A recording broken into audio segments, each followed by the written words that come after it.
Hello दोस्तों, RM classes में आपका स्वागत है। आज अपन पढ़ेंगे भाषा कौशल। भाषा कौशल क्या होता है? किसी भी व्यक्ति में, बालक में भाषा का विकास कुशलतापूर्वक जिस क्रम में होता है, उस क्रम के तहत आने वाले सोपानों को अपन भाषा का कौशल कहते हैं। भाषा का कौशल 4 प्रकार का होता है। LSRW: listening, speak, reading, writing. सुनना, बोलना, वाचन, लेखन। श्रवण, उच्चारण, पठन, लेखन। तो ये भाषा कौशल के प्रकार है। अपन को इनको चारों का क्रम याद रखना। श्रवण, उच्चारण, पठन, लेखन, ये भाषा कौशल का क्रम है।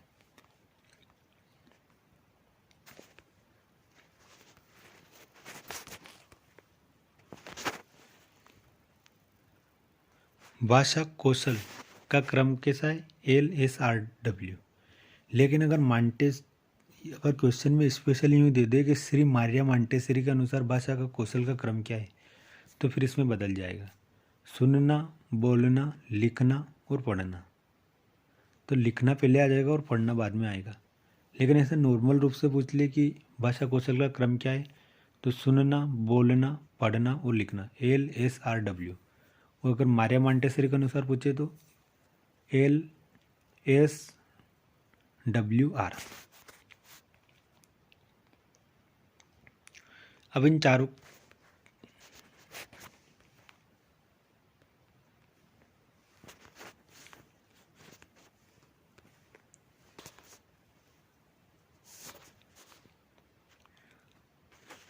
कौशल में सबसे पहले पढ़ेंगे सुनना। सुनना में क्या होता है? श्रवण कौशल। बोलना में उच्चारण कौशल। पढ़ना में वाचन कौशल और लिखना में लेखन कौशल। तो इनमें कौन सा, जिनमें अपन कोई भी चीज़ या ज्ञान ग्रहण करते हैं तो वो ग्रहणात्मक कौशल कहलाता है। और किसी चीज़ को अपन अभिव्यक्त करते हैं, बोलते हैं, तो उसे अभिव्यंजना ये कौशल कहते हैं। सुनना और पढ़ना, अपन जब किसी से कोई बात सुनते हैं तो ग्रहण करते हैं, और जब किसी वस्तु को मन में पढ़ते हैं तो उस विषय वस्तु का अपन को अर्थ ग्रहण होता है। तो सुनना और पढ़ना कौन से कौशल है? ग्राह्य कौशल। परीक्षा में ऐसा पूछ ली जाए कि ग्राह्य कौशल कौन कौन से है, तो सुनना और पढ़ना। बोलना और लिखना किसे कौशल है? अभिव्यंजना कौशल। जब अपन किसी से बोलते हैं, जैसे मैं आपको पढ़ा रहा हूँ, तो ये क्या है? अभिव्यक्त कर रहा हूँ, अभिव्यंजना कौशल कहलाता है। लिखना पत्राचार के माध्यम से, जैसे अपन किसी को पत्र लिखते हैं, अपनी बात को उस पत्र के माध्यम से भेज देते हैं, तो फिर उसको पढ़ लेता है, तो ये कौन सा है? अपनी बात को काय के माध्यम से भेजा अपन ने? अपनी बात को अभिव्यक्त किया लिखित रूप से, तो ये भी क्या है? एक अभिव्यंजना कौशल है। अभिव्यक्त किया अपन ने अपनी मन की बात को, तो अपन अभिव्यक्त कर रहे हैं। तो सुनना और पढ़ना कैसा कौशल है? ग्रहणात्मक। और बोलना और लिखना कैसा कौशल है? अभिव्यंजनात्मक कौशल है।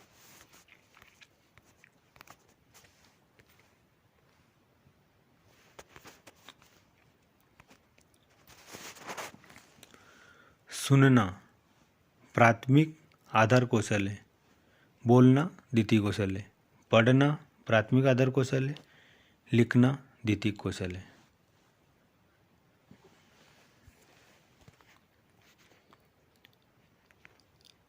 श्रवण कौशल के बारे में पढ़ेंगे। श्रवण कौशल मैंने सुनना, यह भाषा कौशल विकास का सबसे प्राथमिक एवं आधारभूत कौशल है। इस कौशल में व्यक्ति, बालक जितना अधिक कुशल होगा, उसमें भाषा का विकास उतना ही बेहतर होगा। जैसे अपन ने सबसे पहले गलत तौर पे भरत तरी सुना, तो फिर अपन भरत तरी बोलेंगे, फिर भरत तरी पढ़ेंगे और फिर भरत तरी लिखेंगे।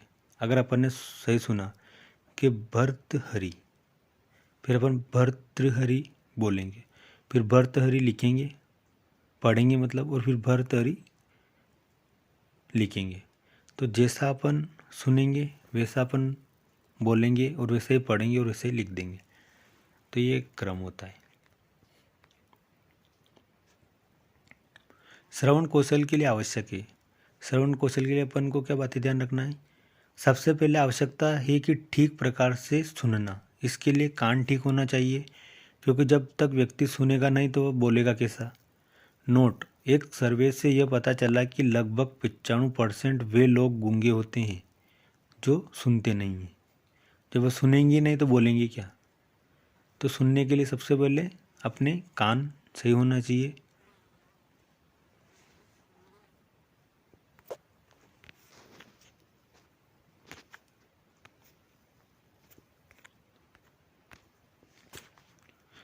शांतिमय वातावरण होना चाहिए सुनने के लिए। वक्ता सुनाने वाले के शब्दों का उच्चारण बिल्कुल स्पष्ट एवं शुद्ध होना चाहिए। जिस वक्ता या शिक्षक की अपन बात सुनते तो वो बात सुनने के लिए शिक्षक को उस विषय वस्तु का ज्ञान अच्छी तरह से होना चाहिए, उच्चारण उनका स्पष्ट होना चाहिए, तभी अपन सही सुन सकेंगे। ध्यान का केंद्रित होना, किसी भी विषय वस्तु को अपन सुन रहे हैं तो उसको ध्यान केंद्रित लगाकर सुनना चाहिए। धारण शक्ति का होना, उपयुक्त विचार सकारात्मक होने की स्थिति में इस बात को स्पष्ट करती है कि सुनिश्चित रूप से श्रवण कौशल अच्छा होगा। इन बातों को अपन को ध्यान रखना। श्रवण कौशल, उच्चारण कौशल, उच्चारण कौशल यानी बोलना। जब एक व्यक्ति जैसा सुनता है ठीक उसी प्रकार से शुद्ध स्पष्ट बोल पाता है तो यह उसका उच्चारण कौशल कहलाता है। तो उच्चारण कौशल में क्या क्या बात ध्यान रखनी? स्पष्ट एवं शुद्ध उच्चारण। जब अपन ने किसी बात को सुन ली तो उसका उच्चारण स्पष्ट रूप से करना चाहिए। शब्द व वाक्य विन्यास सही हो, पर्याय शब्दों का अनावश्यक न हो, अधिकतम अलंकृत शब्दावली नहीं हो, कठिन शब्दावली नहीं हो।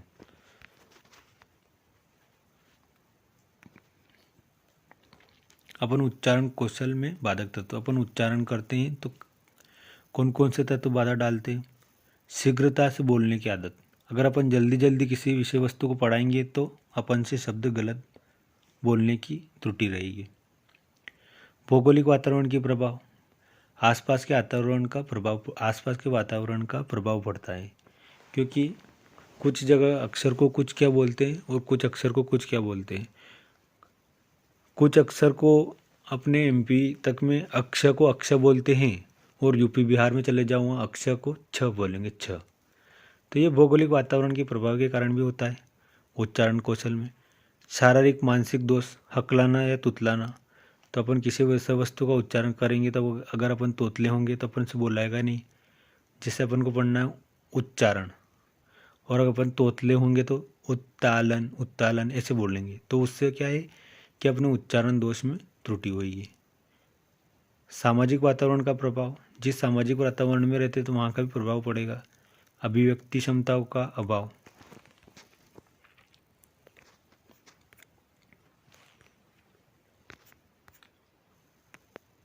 इन सभी बातों का ध्यान रखकर सही तरह का उच्चारण कौशल पैदा किया जा सकता है। इन बातों का अगर अपन ध्यान रखेंगे तो अपन सही तरीके से उच्चारण कर सकेंगे। अब है वाचन कौशल। किसी भी लिखित विषय वस्तु को स्मरण या याद करने के लिए वाचन कौशल का उपयोग किया जाता है। यानी अपन किसी भी विषय वस्तु, अपन ने क्या पढ़ लिया? श्रवण कौशल पढ़ लिया सुनने का। बोलने के लिए उच्चारण कौशल पढ़ लिया, सुनना या बोलना जिसे उच्चारण कौशल कहते हैं। अब पढ़ेंगे अपन वाचन कौशल। वाचन यानी पढ़ना। किसी भी लिखित विषय वस्तु को स्मरण या याद करने के लिए वाचन कौशल का उपयोग किया जाता है। वाचन कौशल दो प्रकार का होता है, सस्वर वाचन, मौन वाचन। सबसे पहले तो अपन को ये ध्यान रखना कि वाचन कौशल कितने प्रकार का होता है? दो प्रकार का, सस्वर वाचन फिर मौन वाचन। सस्वर वाचन के कितने प्रकार के? दो प्रकार के, आदर्श वाचन और अनुकरण वाचन। फिर अनुकरण वाचन के भी दो प्रकार, व्यक्तिगत और सामूहिक। मौन वाचन के दो प्रकार, गंभीर मौन वाचन और द्रुत मौन वाचन। तो अपन ने क्या पढ़ा? सस्वर वाचन। सस्वर वाचन मतलब बोल बोल कर पढ़ना। मौन वाचन मन मन में पढ़ना। सस्वर वाचन के दो भेद हैं, आदर्श वाचन जिसमें सिर्फ शिक्षक पढ़ता है किसी विषय वस्तु को। अनुकरण वाचन के दो प्रकार है। अनुकरण मतलब शिक्षक पढ़ता है और उसके जैसे अपन पढ़ते हैं, तो या अपन खुद पढ़ते हैं तो उसे अनुकरण वाचन कहते हैं। एक होता है व्यक्तिगत वाचन और फिर सामूहिक वाचन। मौन वाचन में दो प्रकार, गंभीर मौन वाचन, द्रुत मौन वाचन। गंभीर मौन वाचन यानी कोई सब्जेक्ट अपन को याद करने के लिए देता है टीचर कि मैं 1 घंटे में पूछूंगा, तो फिर वो मन मन में उस टॉपिक को अच्छे से याद करके और फिर शिक्षक प्रश्न पूछने पर जवाब दे देता है। और द्रुत मौन वाचन फटाफट, जैसे अपनी एग्ज़ाम टाइम आ गई, वार्षिक परीक्षा, और अपने पास 5 दिन पड़े, तो 5 दिन में इतने बड़े सिलेबस को अपन फटाफट पढ़ लेते हैं, तो ये द्रुत मौन वाचन। ये अपन ने वाचन कौशल को बारे में पढ़ा है। सस्वर वाचन, जब वाचन करते समय मुख से ध्वनि बाहर निकलती है तथा पास बैठा व्यक्ति भी उसे सुन सकता है, तो यह सस्वर वाचन कहलाता है। प्रारंभ में स्वस्वर वाचन ही होता है जो मौन वाचन का आधार है। सबसे पहले अपन स्वस्वर वाचन करते हैं, फिर मौन वाचन करते हैं।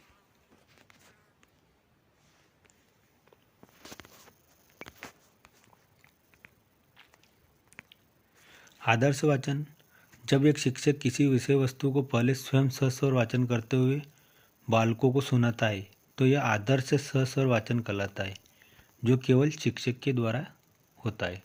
तो आदर्श वाचन क्या होता है? इसमें शिक्षक के द्वारा वाचन किया जाता है। अनुकरण सस्वर वाचन, जब बालक शिक्षक का अनुकरण करते हुए वाचन करता है तो यह अनुकरण वाचन कहलाता है। अनुकरण वाचन 2 प्रकार से। व्यक्तिगत अनुकरण वाचन, एक अकेला बालक या व्यक्ति जब अनुकरण वाचन कर रहा हो। सामूहिक समेत अनुकरण वाचन, जब सभी बालक एक साथ मिलकर अनुकरण कर रहे हो तो उसे सामूहिक वाचन कहते हैं। मौन वाचन, जब वाचन के समय मुख से ध्वनि बाहर नहीं निकलती हो तथा मन ही मन में पढ़ते हैं, तो यह मौन वाचन कहलाता है।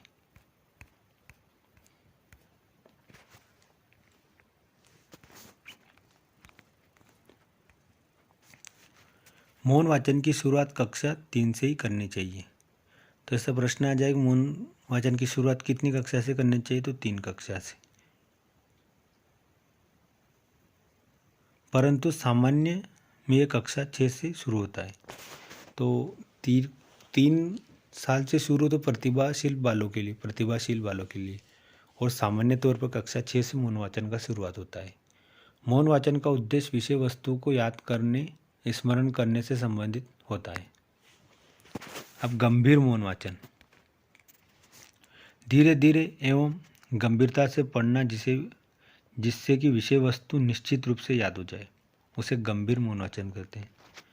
द्रुत मौन वाचन, पहले से स्मरण की गई विषय वस्तु को पुनः स्मरण के समय किया जाता है।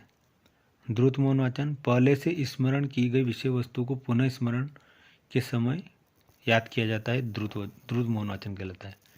गंभीर मौन वाचन, जब किसी विषय वस्तु को बहुत गहनता के साथ अर्थ ग्रहण करते हुए पढ़ते हैं। और द्रुत मौन वाचन यानी फटाफट, परीक्षा एग्जाम के टाइम पे परीक्षा में 5 दिन में पूरे सिलेबस को निपटा लिए, तो ये क्या है? द्रुत मौन वाचन। फटाफट पढ़ना, अर्थ नहीं ग्रहण करना, बस फटाफट पढ़ते जाना, उसे द्रुत मौन वाचन कहते हैं। अंतिम कौशल है लेखन कौशल। अपन ने सबसे पहले पढ़ा श्रवण कौशल, फिर बोलने का कौशल, और फिर तीसरा पढ़ा अपन ने पठन कौशल, और अब आखिरी कौशल पढ़ेंगे लेखन कौशल। लेखन कौशल क्या होता है? प्राप्त ज्ञान को स्थायी बनाने के लिए सबसे मुख्य भाषा कौशल है। यह सबसे कठिन कौशल कहलाता है।